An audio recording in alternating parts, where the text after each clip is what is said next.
The carry sometimes is the initiator if your offlaner is not playing that role. Alrighty, OG versus TSM. We'll go for the mid matchups first. It'll be BZM on his Invoker against Bryle on his Void Spirit. In the safe lane, we'll be having Tomato on CK and Dubu on Bane, going up against Amar on his signature Razor in the off lane, and Taiga being the position for Io, doing a quick D-ward in the middle lane.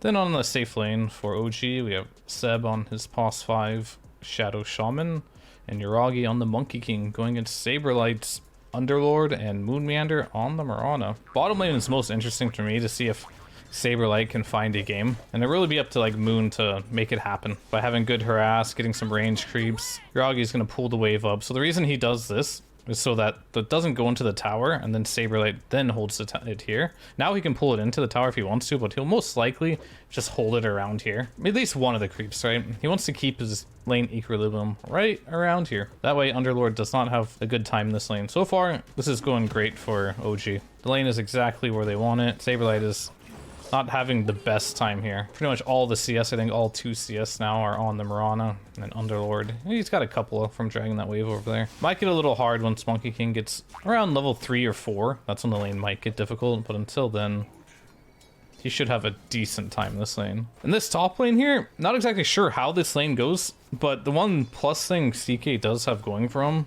in a lane like this is, look at his base damage, it's plus 70. So even if you do link him, there's a high chance with Quelling Blade and his absurdly high base damage that he will still be able to get some CS against low levels of link. And then later on in the game, once he gets his ultimate, he can actually just melt this Razor. So laning stage is what Tomato has to be a bit careful about and try to focus his best on just getting as much CS as he can. They'll probably never get a kill in this lane unless Io is out of position, but getting farm will be good enough. For mid lane, we're seeing the Exort build again on BCM, but Bryle's doing a good job right now with 5 denies. I imagine once he gets more points in the Forge Spirit, this lane will become a little more difficult. Saberlight realizing this lane is very difficult, and when you're playing against a lane that you feel like you can't win, wave cutting is a great option. It's a really good option if the support allows you to do it, and I think Moon definitely helped him get this wave back. And then you'll see it's going to be a battle of pretty much doing the same exact thing. Moon will probably try to pull these creeps over here. Maybe he's a little afraid of dying, but he's going to pull this wave all the way around. And then Yuragi's going to do the same exact thing. He realizes this one wave. So the reason why he decided to not hold it back here, it's because Saberlight allowed this wave to go through here.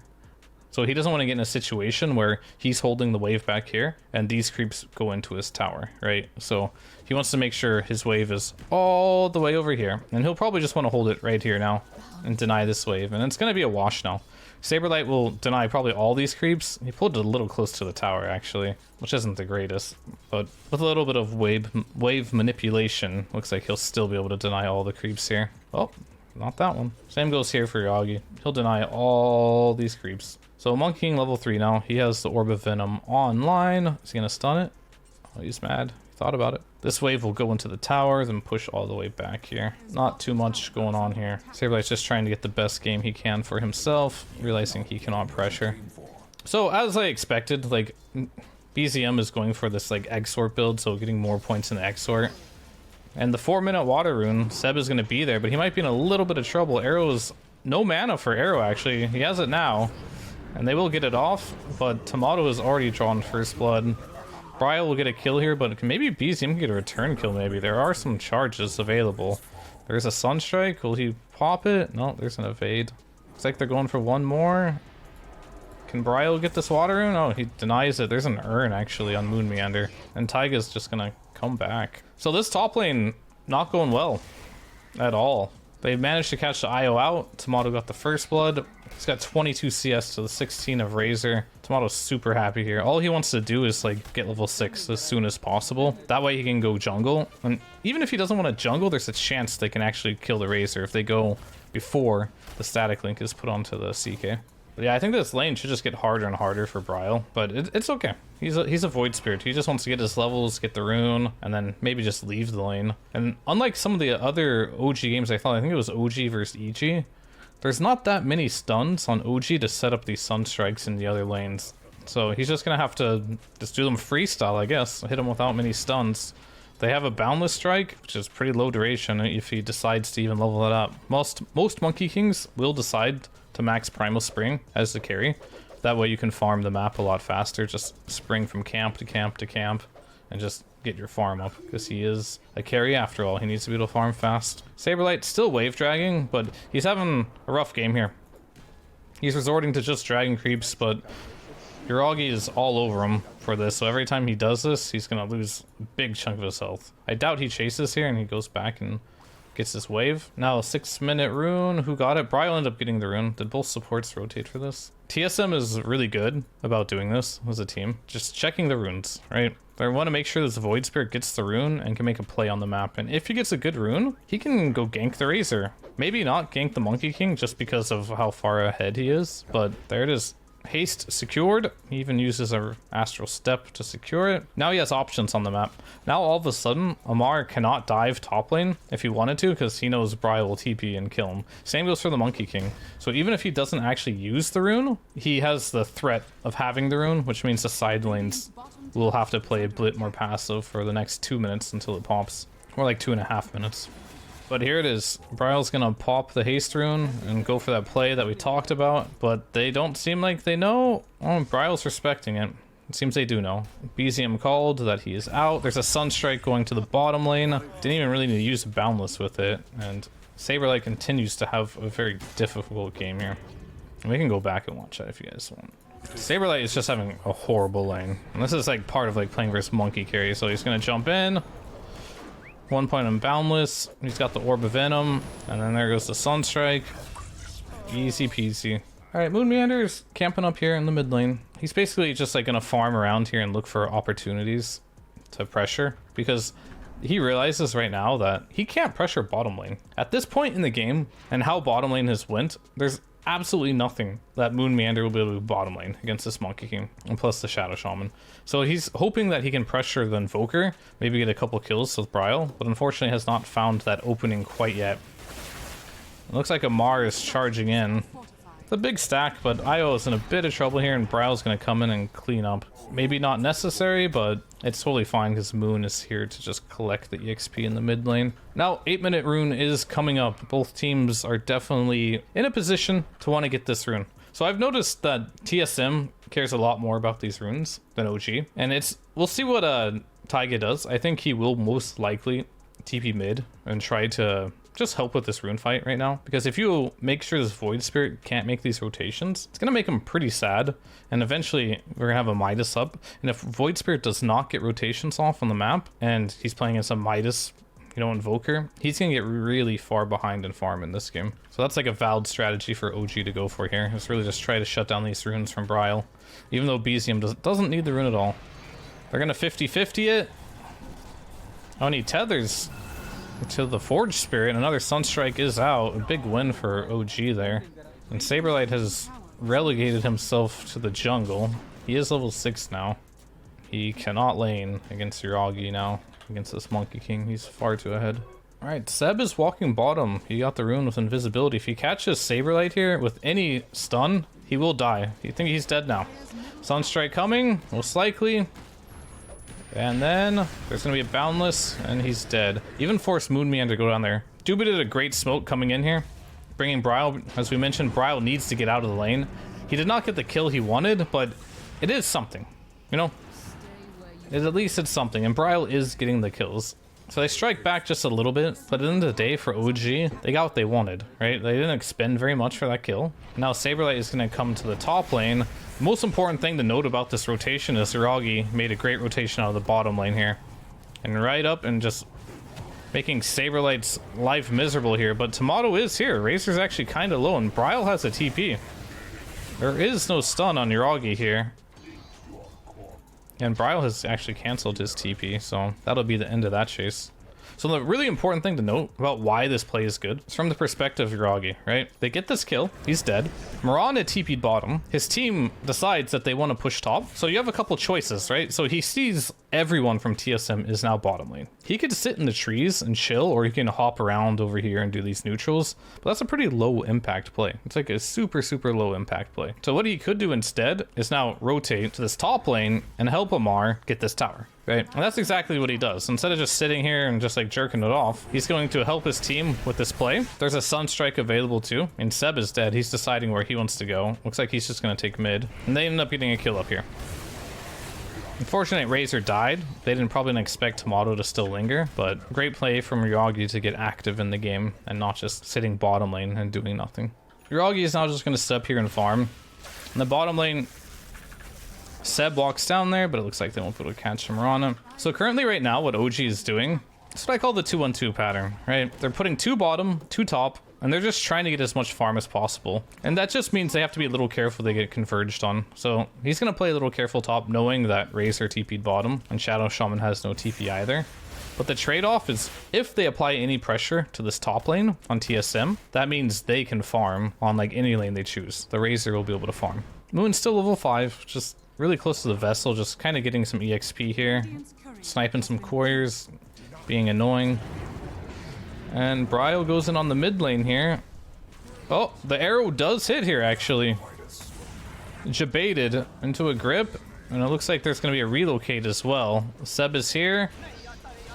And they will get a return kill, but nonetheless, a really good kill by TSM. Looks like they're pinging on the IO relocate here, and they're quickly running with the haste actually on Bryo. There is no grip up. And they will get another return kill. So really good from TSM here. And the whole time, Saberlight has been farming on this Underlord. So it's been a really fast-paced game. So Saberlight TP's mid, instead of pressuring yet again, just to defend this tower. If he would have stayed down here and farmed, very little impact, right? But going mid, pretty good play by him. He does have his ulti if he wants to go somewhere else on the map. Maybe he'll just walk back bottom lane and keep pressuring now that Bryo's here. So both teams going back into the farm game. Tomato, the big breadwinner here at the farming department. Number 1 in the net worth, 3, 0, and 1. Having a tremendously good game. Alright, Bryo has his Witchblade completed. Pops the Invis. Moon Meander managed to get a ward here earlier. But can he solo kill the Monkey King? It looks like he feels like he can. Moving up here by himself. But we will see if he can actually do it. Oh my goodness. Apparently, this breaks trees. I did not know that, but Yuragi might get his stun off here, and they are ready for this.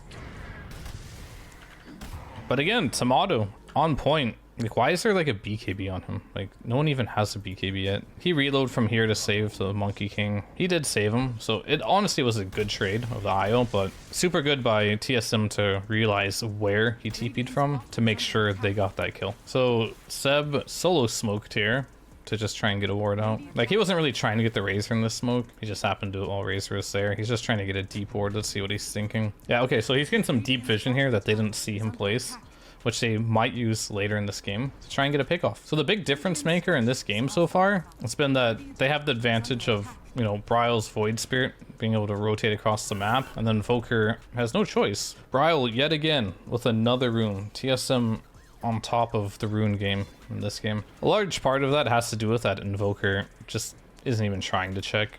I think OG has just decided Void Spirit can get every rune in this game. Doesn't seem like the best plan in the world. So TSM decided to smoke up. Top lane is shoved.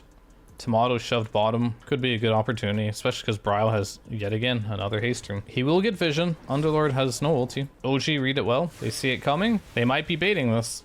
Radiant's bottom tower is under attack. Looks like Amar misses. Sorry, Bryo misses his remnant there. Wards are used, counter initiation, and that's called Jebaited. I think from the perspective here of TSM, when this happens, right, and mistakes happen in Dota, it is what it is. The moment he misses that remnant, right, like it's coming up here. The moment this happens, right, they should back. And the reason for that is, like, you have to know at this point that you're probably not going to get this kill. You have to respect the fact that OG has their team nearby. As we saw earlier, the Monkey King, his team is nearby. This is just a calculated bait by OG. Even if they went on this Razor here, Taiga still was there and ready to save him. So these smokes are just getting read by OG and doing a good job countering. So Moon Meander pops the Moonlight Shadow just to keep tabs on them, I guess. I don't think they can do anything with this. And they're going straight into the Roshan pit here. I guess with the Invoker, with 2 Forge Spirits here and the Alacrity, they have the damage, but you have to imagine TSM is going to read this out. They're all alive, they're available, but it looks like they're just too late. And Tomato has no interest in coming, but he does have a BKB soon. So I actually do not hate that choice by TSM. I think giving the first Aegis away for free is totally fine. If you're gonna lose something or take a fight that's not on your terms, giving away that Aegis is fine as long as you're not losing net worth. The worst thing you can do is just like try to take a fight that you know you can't win, lose the fight, and then also give them Roche. As you can see, what happened as a trade-off for TSM here is they gave Roche away, but now they have full map control. So even with this Aegis, they're not gonna be able to do anything with it. Nothing too big.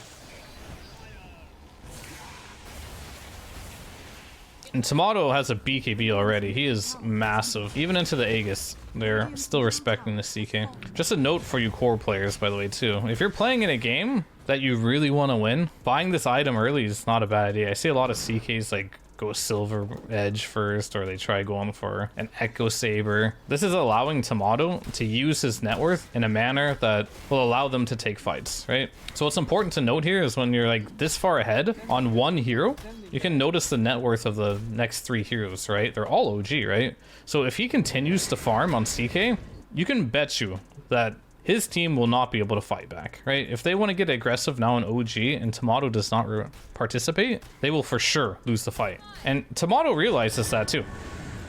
He realizes that he has to participate in this game because he has most all the net worth on the team. Seb getting a little bit of freebie away, but not the biggest thing in the world. He got a ward up, which I think, oh my goodness. Yeah, it'll get dewarded soon. It's a little unfortunate for him.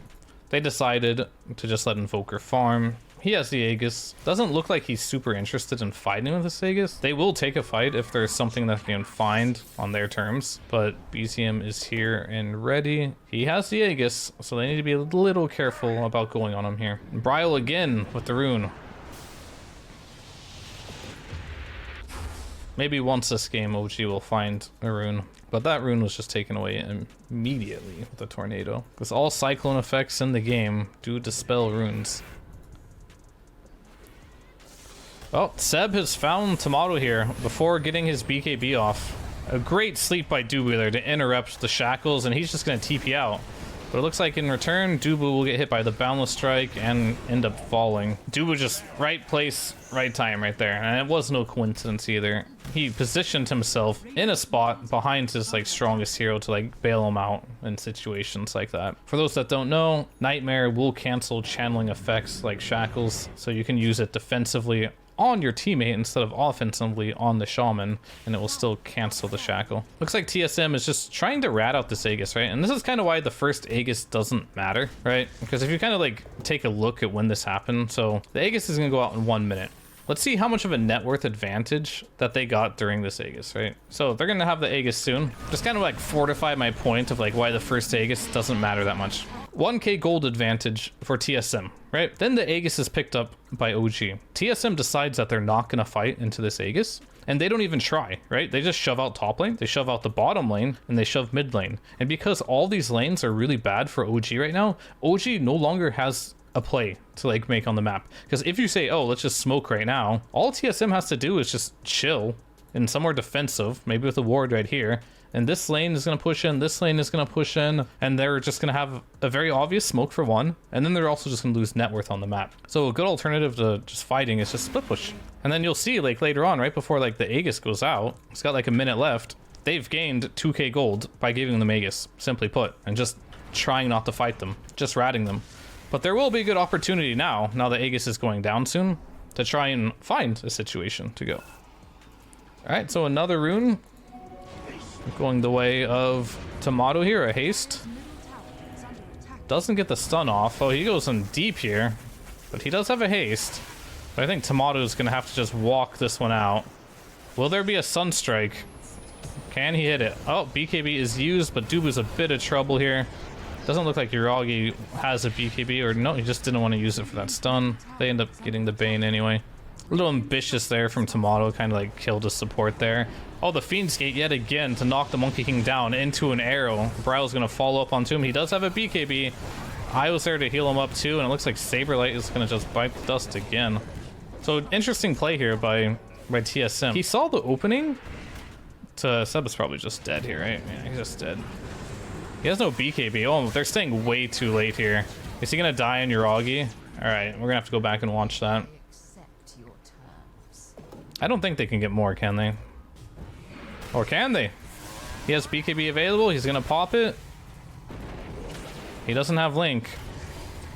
It looks like Taiga might have just got baited there, and he did.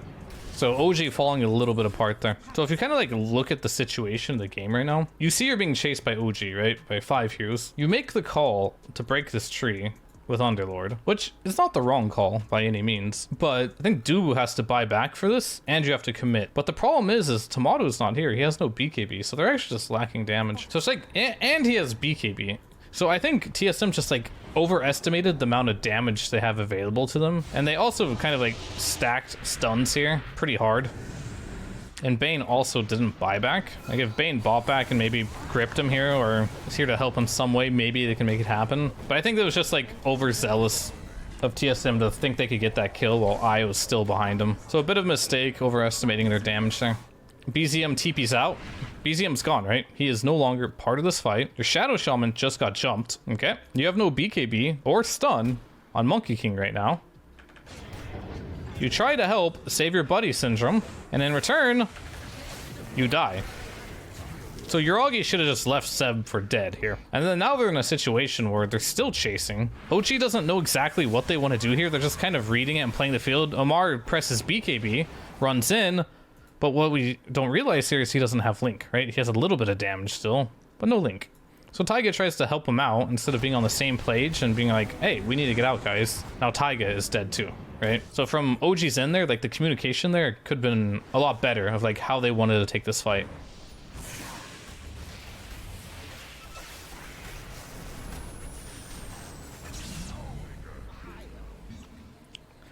And you'll see this as a theme, not to give a free pass to like 5 players, but like it's just gonna happen. You're gonna try and go places and drop a ward like this, right? And sometimes if your ward doesn't get dewarded, it's actually kind of worth it. But if your ward does get dewarded, it kind of sucks. All right, so just a classic play here. BZM getting every kill in the game. Easy clap. Seb was set up, right, with the Shadow Shaman, and then Io just TPs in. Probably from Saberlight's perspective, he should just be a little more careful for that if you don't see the Shaman on the map, and just use your Firestorm and don't walk up to the wave. A big reason why people, when they pick like this Io hero, pick a Shaman or a Bane. That way they can just sit on the side of the map and try to kill anyone with a relocate by having this long set of lockdowns ready for them. Makes it very difficult for TSM to play split push battle. BZM doing a really good job at just split pushing here. I think I saw something on Reddit earlier how like this tooltip for the Chaos Meteor causes 3 extra meteors to land alongside the primary cast at site. So there should be 4, but really there's only 3. Reduces cooldown by 40 seconds, which is also wrong. It like reduces the cooldown to 40 seconds. 24-minute rune, Arcane Rune is out. TSM up by 2,000 gold. BKB is online for BZM now, so they are strong. Uragi realizes he's not really much of a hard carry in this game. He has Razor offlane and Midas Invoker mid. Triple BKB up for OG.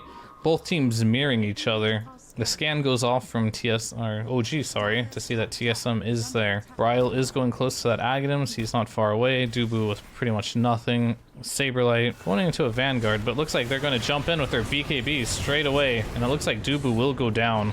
Bryle cannot fight either. And Saberlight will bite the dust again. Now 0 and 7 on this Underlord, really struggling to make anything happen. And BZM, Moon Meanders trying to get a kill here. He still has a BKB if he wants to use it, but will he use it? Nerves of Steel doesn't pop it. So what was really important to note about this team fight here is that Uragi did a really good job at just blindly going in. They have no vision here. He's just like, you know what, guys? Someone has to get in here and looking at our lineup.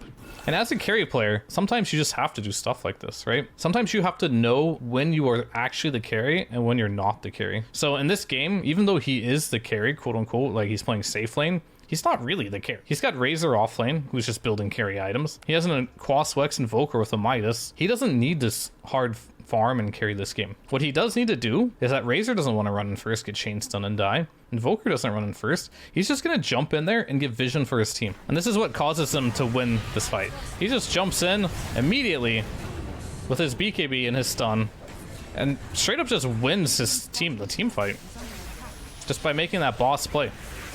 If he wouldn't have done that and Razor would have walked up and got like gripped or something or remnanted and died while getting BKB off, that fight would have been really bad for them. So boss play by Uragi here and OG, realizing the carry sometimes is the initiator if your offlaner is not playing that role. Saberlight yet again in a position to what? What's gonna happen to Saberlight, boys? Anyone know? But in all seriousness, what he's trying to do is he's trying to get these lanes out. And he's just in like a rough spot this game on what he can be doing. Definitely should be a little more careful, right? Just a little more.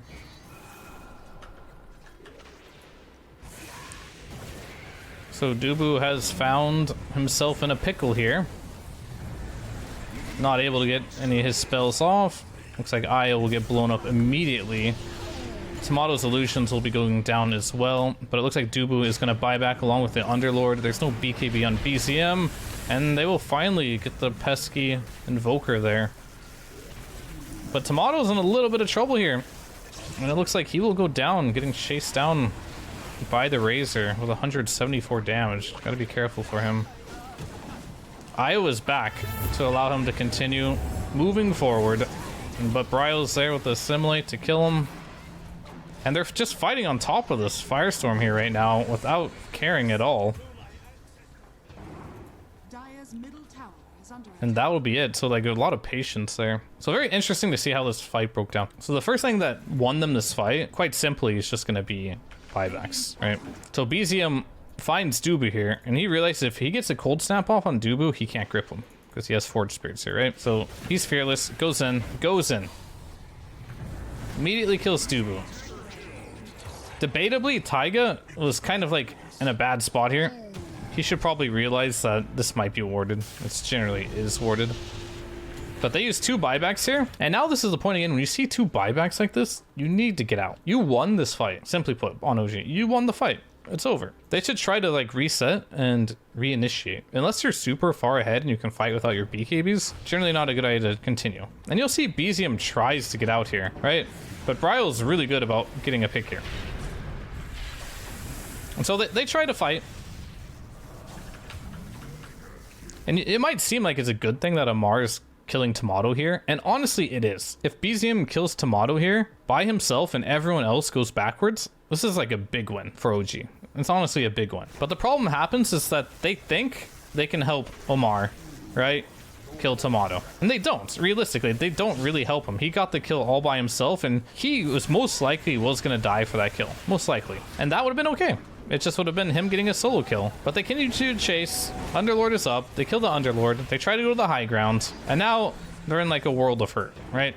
They've lost 2 more heroes. Something to be cautious about. They did get the Underlord, so it kind of was like an evenish trade, but very risky. Like, Uragi just kind of died there for no good reason. So they have a ward right here on OG. So this ward allows them to smoke immediately back. Get a kill.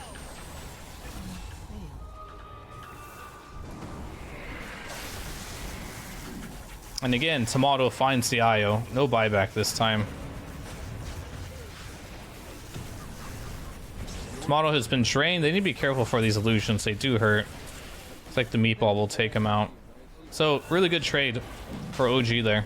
I'd say are in commanding control of this game. There is a buyback on Bryle here. If they manage to get this Aegis, which will not be easy to defend, Saberlight does have Fiend's Gate to get there if they want. But it looks like they want to play on this vision instead of finishing Roche. Questionable choice potentially for them, but we'll see if it pays off. Fiend's Gate comes in. Amar ends up getting his BKB off, and Uragi should probably back out and they wait for their BKBs. So nothing really happened. They're just trying to make space and trying to make sure that TSM cannot get into the Roche pit and steal the Aegis from them. Alright, so they're smoking bottom to Moon, who's pushing this wave. Top is pushing already. They're getting the mid wave here. And they're trying to quickly connect and go to a place where they think OG might be. Seb has done an amazing job this game, just setting up on the side lanes, being off the map, and getting ready to jump zone if they show. Dubu's walking in. I think I'd like Dubu to play a little more passive this game. He's been dying way too much by getting initiated on. I'd really like to see him like kill the heroes that overextend a bit, because they just have too many ways to cancel the grip.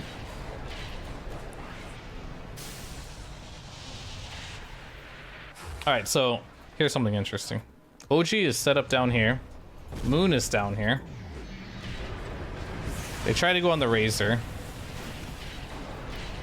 But Amar had no BKB actually. Alright, so it looks like he's gonna get out. If they had a dust there, it could have been really scary. That was honestly fine by TSM. I don't hate that play. And Seb is going to find Mirana. Will they use relocate or just a Sunstrike to get this kill? Maybe they don't need the relocate, but they will bring in the monkey. He was close enough. Seb, yet again, finding an amazing like pick on the map. Honestly, really impressed with how Seb is playing this game. So BCM is getting his Shivas to help deal with the CK illusions. Seb is just going to have wards and a blink dagger unless he gets some kills. Because Mirana died bottom, they know OG are there, so TSM is going to go to the opposite side of the map and try and take some farm, because they're not really looking to take a team fight right now. But meanwhile, OG continues to gain a net worth advantage. Tomato has used his ultimate to farm. Gets hit with a Sunstrike, so they must know what's going on here, and it looks like Dubu might just be the sacrifice of the day yet again. It looks like Tomato is doing a decent job just pushing these lanes out here. That one didn't get launched, but he's just gonna farm it up. Big reason why his net worth has been so high in this game. So what can TSM do in this game? Any item timings they have? They're going for a Lotus Orb. He has an Aghanims going into Ethereal Blade. Bryo already has like his standard items. He just gets stronger in time. Maybe get a BKB at some point. And Dubu has finally finished his 4-staff with big dreams of a BKB, but I hate to say it, but that ain't happening for at least 20 minutes. Amar SNY going for AC. Taiga, which is a Ghost Scepter to help survive versus CK Burst. CK's been catching him pretty much this entire game in these team fights. And Yuragi almost with a Scotty. That's going to actually be a really big item to help keep heroes locked inside of the arena. So we're smoked up again on OG. You notice how Monkey King's always leading. He is the hero in this game that will be pretty much initiating every single fight. And then meanwhile, Tomato just uses his illusions to split push, and Moon Meander is just going to do the same thing. Probably Arrow, Starfall, push the lanes. They're not really looking to fight right now because there is an Aegis for about a little less than a minute on Yuragi. Big Razor ended up getting the shard. And yet again, it's the same thing. Seb found someone on the side, but this time Saberlight comes in with the Fiend's Gate. There's the monkey ult down, so it looks like he is dead yet again for his 10th death. But can they chase? Will Tomato be able to get out of this one? He has a TP available. He does not have his ultimate, so he'll end up chilling there. Seb did buy back for that, so that is a decent win for TSM. I think Saberlight dying again is not really the biggest issue for them. So the way I look at this game, I feel like there should be no way OG loses this game. I really don't think they're like in any position to lose this game. They are so far ahead, and I think this CK should not be a hero that can 1v5 this game. I really don't think he can. Against a Monkey King arena, against, you know, this Invoker, like his illusions should just melt. If you look at like the net worth discrepancies, like CK, yeah, he's the highest net worth in the game, but his teammates are really far behind. This Underlord is below the position for Mirana, and his items are like okay, but like this isn't going to carry the game by any means. This Wraith Pact, maybe this item's OP, maybe it will carry the game, but that is yet to be seen. Really quick by BZM there, just dropping the meatballs and running. And smoke out. OG wants to fight, so they thought they might stick around a bit here. And very close. Tornado barely misses. Seb is on the hunt again. Relocate is up as well. So Seb's main job is he's trying to play away from his team. That way they have more area to cover, right? Like he has a really difficult job of basically being part of the team fights when they happen, but when they're not team fighting, to be away from his team. That way they have the highest chance of covering the most map, get a pick, right? So you'll normally see him like hiding in like some areas over here while his team is up here, right? But if they're looking to do some 5v5 fights, then he's probably just going to stick with them. Good item on a hero trying to get picks, a little bit of extra. So Saberlight is trying to... You'll notice, like, yeah, sure, Saberlight has 10 deaths in this game, right? He's having a really rough game. But the reason for that is he has the job of farming the hardest lane, right? A lot of people refer to it as the dead lane. And OG has some of the best heroes at killing heroes on the dead lane, right? One monkey stun into relocate, dead. One shadow shaman stun into relocate, dead. And they're doing a really good job at setting up and punishing Saberlight from being in these positions to begin with. So if he's learned, right, to not show his face there, because if he shows there, he's gonna get jumped and he will feed.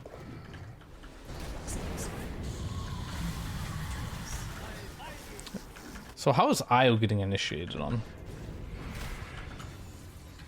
Yeah, I think Taiga, first of all, should be using his Ghost Scepter here. BZM kind of like bails him out. This is a little like monk-ass. Like, I'm not sure if Taiga's like trying to like bait his body and try to get Ghost Scepter off, but like, I really wouldn't mind if he just sits back without being tethered to anyone until they get the D wards off. Like, it's not good if he gets initiated on. He's dead already, right? When in reality, if Razor's your only choice to jump on there while he has the gem, TSM will probably back, knowing that Io can tether up and get a kill. So I think Taiga's positioning in this game has been a little bit off.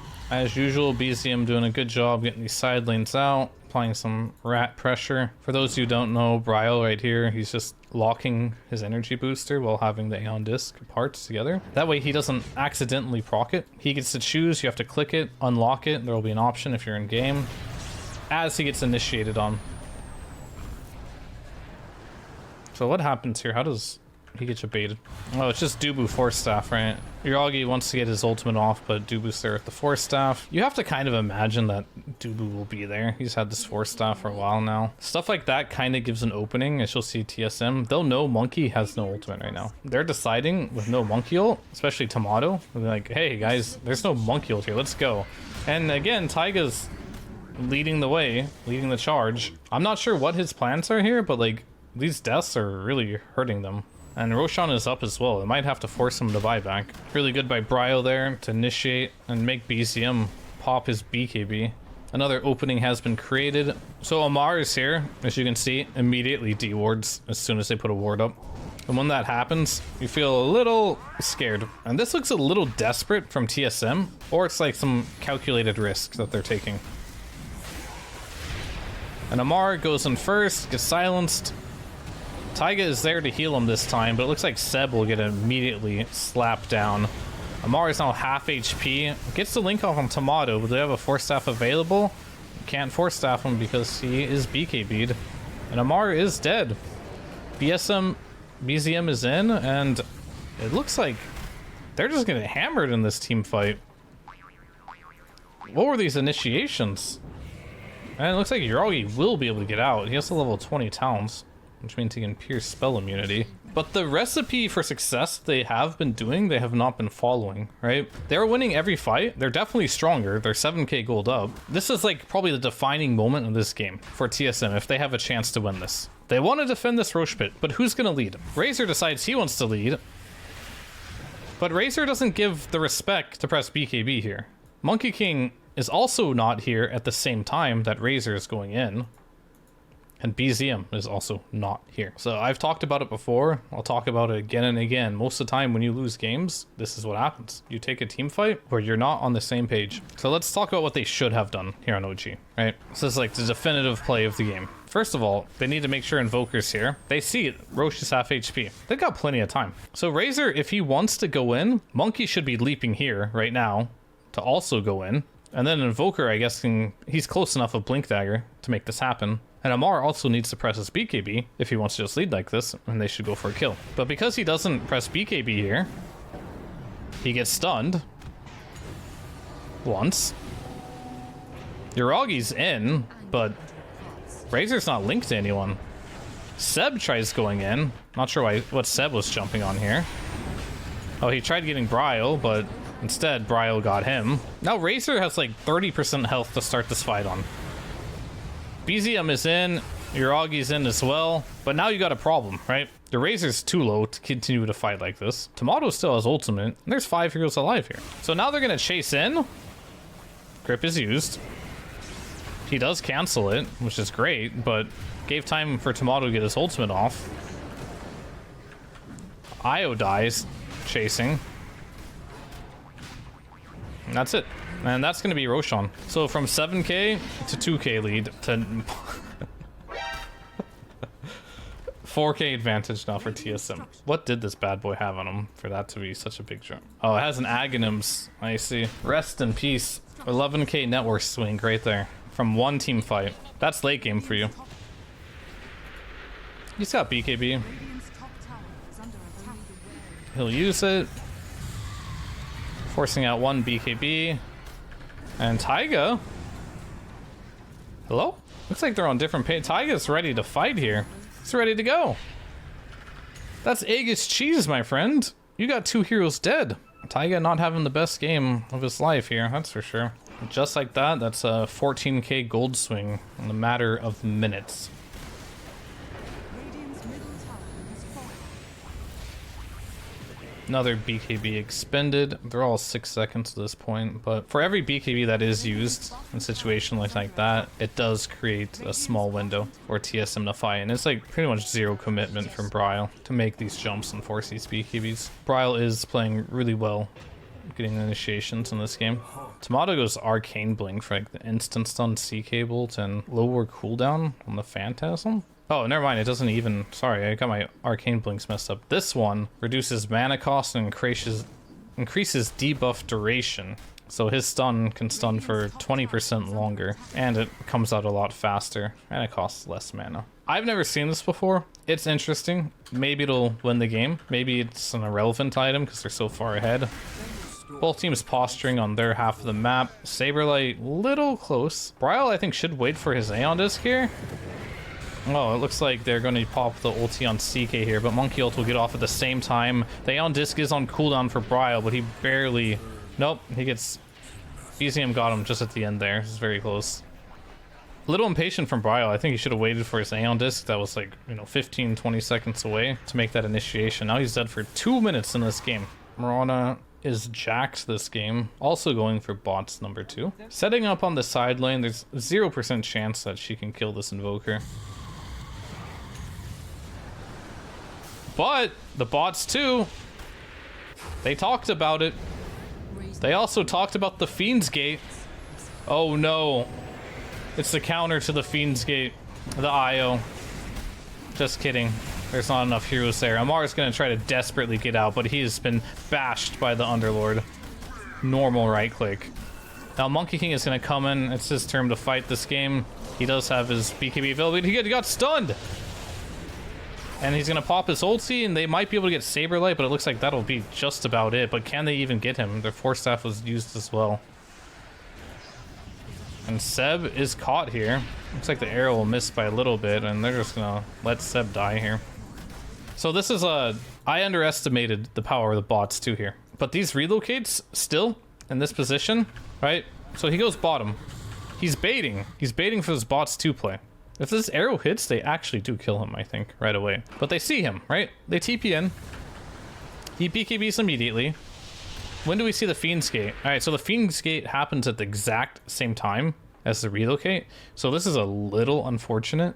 I think in this position, maybe you don't bring the Razor because BZM's on the run. He's not healthy to fight. Uragi is super far away. He's like so far away from this fight. So essentially, this Fiend's Gate was brilliant. This play in general was actually brilliant because you have to keep in mind that Bryle's been dead this whole time. And so he just, like, Taiga just basically express feeded Amar here because the Monkey King wasn't here. Like, the Monkey King's essentially dead, just like Bryle, because he's just so far away. But I will say, it's not easy. It's really not easy. Duba did a really good job in that team fight too, disrupting the shackles yet again with a Nightmare. But more than anything, that play was just so on point from TSM. Just outplayed. So Moon decides to leave this ratting position. He had a nice ward here for that. And the reason for that is they're looking for a team fight. They want to make it happen.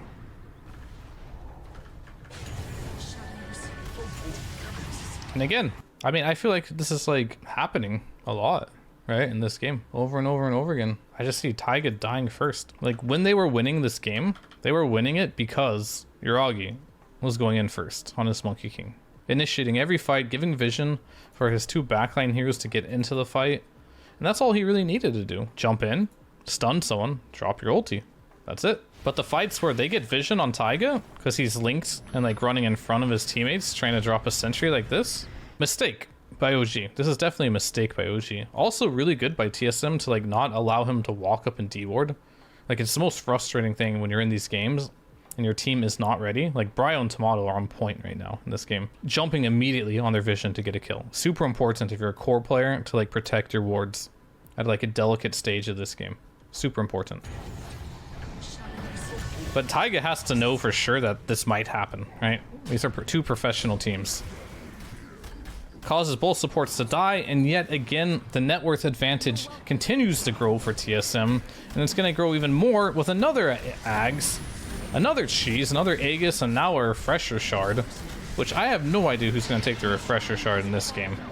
Maybe Bryo. They're just too farmed, I don't know what to get. So Tomato is actually just farming everything in the back because he has Boosted Travel 2 available. And this is how they're continuing to grow their net worth here in this game. And as these fights happen, you'll see Tomato TP into the fight. Saberlight is in, he ends up using his cheese, the Monkey Arena is down. Tomato's illusions are dying here, but there is an arrow straight on top of the Omar. He does not want to press his BKB, and as a result of that, he is going to die. Taiga's in there trying to save him, but he's dead again as well. Oh, and Tomato with the Arcane Blink, that was cute, it almost worked. It did not, but the 4 staffs on the supports here get him out of danger right away. And there's no BKB on your Augie here, and Bryo jumps right in. Let's see, we got double buyback from OG. Will they be able to get Tomato here? He has the Aegis. So triple buyback now from OG. Can Tomato get out? He does end up blinking out. And then BZM a bit on the chase here. And they're going to do the 5-man Fiend's Gate out. And then maybe just come right back. We will see. BKB is up for Razor. He did not use in the last fight, but Monkey Kings is still down. IO is deleted again. Immediately just deleted from the game.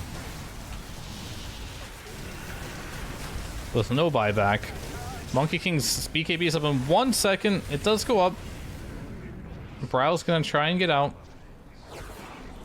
Monkey did actually end up popping his BKB. We'll see if that's a big difference maker there. Invoker ends up buying back too. Monkey just, I don't know what just happened there, but he just melted on the trees immediately. BCM gets gripped here with the Aghanims. Monkey's up there, stunned and just dead. I don't know where that damage came from. I guess I was just all Morana. That's crazy. Now Omar is dead with no buyback. This is wild. This is really wild. So you have to kind of like look at what happened here, right? Omar didn't press BKB. Dies for it. Taiga goes down with him.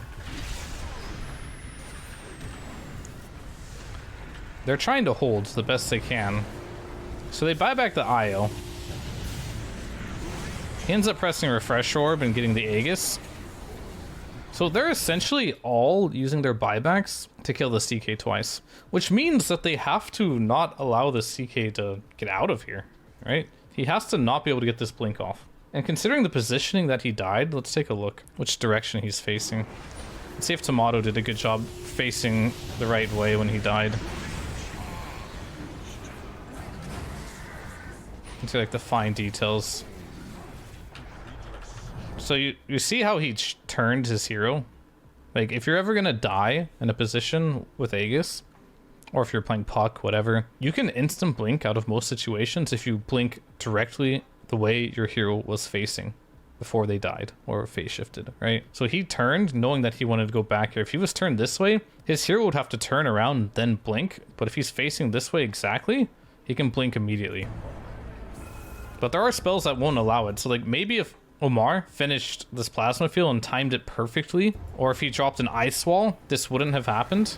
I mean, there is an ice wall on him, but it might not be enough. But this plasma field probably should have came out to try and stop this, like the moment he's respawning. Man, nope. He's able to blink out of it.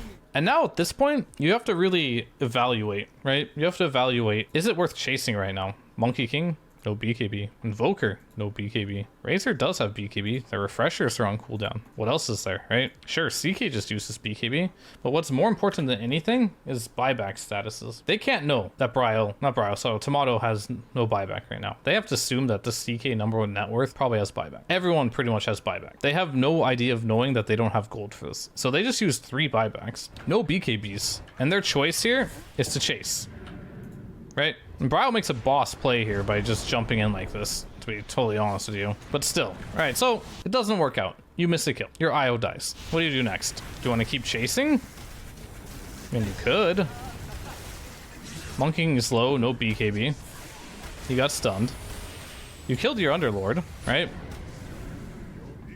So now they've gone back. So I actually don't hate their decision of trying to turn here, but they can't, right? And I think BZM's just playing in the moment, being like, all right, let's chase him, guys, let's chase him. But Seb has no mana. Uragi just popped BKB, has no stun, needs to back. Amar's really the only one that can chase with them. So it's a little deceiving, and I can understand when you're on LAN and in a high stakes game that you can kind of get caught up in a situation like that, thinking you can chase when in reality you can't, and then that's what happens. Kind of debate your team. I mean, BZM had a buyback, but what can he do by himself? All his other cores have no buys. 1 versus 5. Let's do it. Tomato pings to go for the jugular. Shaman bought back. Lol, what can you do? Serpent wards are up. Grip is used. Dead. This is just like Desperation trying to hold, seeing what can happen from OG, but realistically, there's not a lot they can do. Just trying to buy some time. Stun into the Hex. Tomato has some illusion still, and that's just going to be the end of the game. So it's really like OG played this game super well up until this Roche fight, and then it started all falling apart. Taigo's a bit out of position this game, and they forgot why they were winning their fights. It's really just Uragi being their initiator, going in first, giving space for all their other cores to get vision of the fight. Once they stopped doing that, they stopped winning team fights, to be totally honest with you. So really well played by TSM there. Having the fortitude to like continuously make good plays with the Fiend's Gate. The bot's 2 choice was brilliant on Tomato. At some point in this game, you know, just played close together and just eventually just found the openings to turn this game around.